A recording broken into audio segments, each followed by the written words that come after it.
Assalamualaikum warahmatullahi wabarakatuh. Perkenalkan, nama saya Dava Alfiandra Ramadan dari Fakultas Ekonomi dan Bisnis jurusan Akuntansi. Video ini adalah tugas respon analisis terhadap argumentasi publik mengenai Pancasila, khususnya dari pemikiran Rocky Gerung. Saya menyoroti video yang berjudul Rocky Gerung Ateisme diizinkan oleh Pancasila. Secara esensial, Rocky Gerung berargumen bahwa Pancasila sebagai dokumen politik hanya mengatur relasi kelembagaan seperti sila ketuhanan yang Maha Esa dianggap hanya mengikat lembaga negara, bukan keyakinan individu.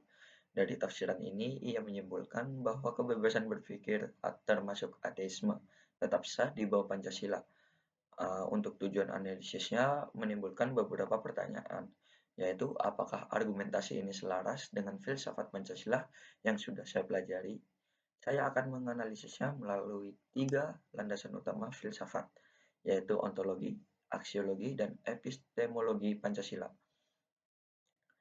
Uh, Analisis filosofis Pancasila, yaitu ada landasan ontologis hakikat manusia dan negara. Secara ontologis, Pancasila membahas hakikat yang mendasar. Dalam konteks, sila pertama ketuhanan yang Maha Esa dipandang sebagai kausa prima atau sebab utama dari keberadaan negara Indonesia. Pendiri bangsa sepakat bahwa Indonesia ada bukan hanya karena kehendak manusia, tapi juga atas berkat rahmat Tuhan. Ini adalah pengakuan fundamental. Manusia monopluralis dan kodrat religius. Filsafat Pancasila memandang manusia Indonesia sebagai makhluk monopluralis, yaitu terdiri dari susunan kodrat jiwa raga, sifat kodrat individu sosial, dan kedudukan kodrat sebagai makhluk Tuhan. Inti materinya yaitu kedudukan kodrat kita sebagai makhluk Tuhan mensyaratkan adanya dimensi vertikal atau hubungan dengan Tuhan dalam setiap individu. Menjadikan manusia Indonesia secara kodrati berarti menjadi makhluk yang berketuhanan atau religius. Tanggapannya yaitu argumentasi dari Rocky Gerung ini sangat memisahkan ketuhanan dari individu secara total bertentangan dengan hakikat kodrati manusia Indonesia yang diyakini oleh filsafat Pancasila. Negara ini didirikan oleh manusia yang secara ontologis diyakini sebagai makhluk religius. Yang kedua ada landasan aksiologis, sistem nilai. Hierarki nilai dalam Pancasila secara aksiologis yaitu Pancasila adalah sistem nilai.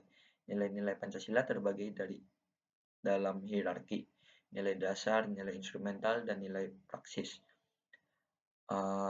Ketuhanan sebagai nilai payung moral, inti materinya itu adalah sila ketuhanan adalah nilai dasar payung yang menjiwai dan membimbing seluruh nilai-nilai berikutnya, seperti kemanusiaan, persatuan, kerakyatan, dan keadilan.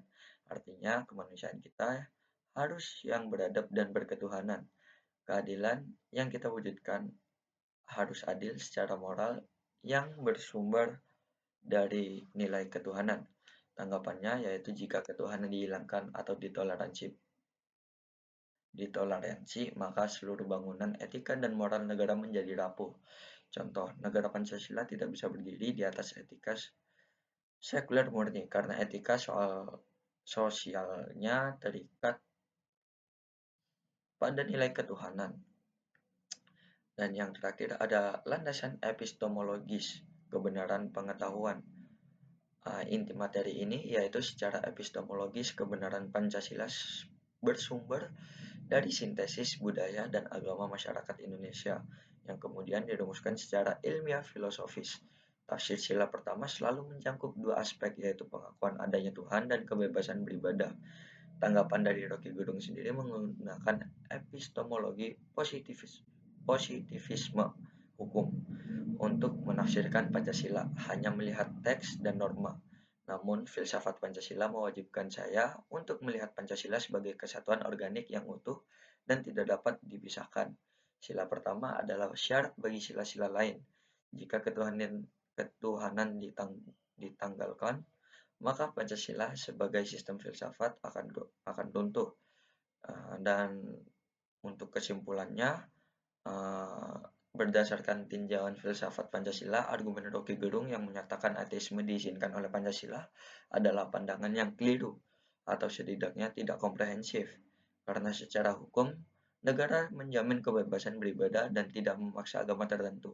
Yang kedua, negara mensyaratkan pengakuan akan adanya Tuhan sebagai kausa prima dan nilai dasar. Untuk penutup, saya harus dapat membedakan antara kebebasan memilih agama yang dijamin dan kebebasan yang meniadakan dasar filosofis negara. Pancasila adalah pandangan hidup yang utuh dan holistik. Sekian analisis dan tanggapan dari saya. Kurang lebihnya mohon maaf. Terima kasih. Wassalamualaikum warahmatullahi wabarakatuh.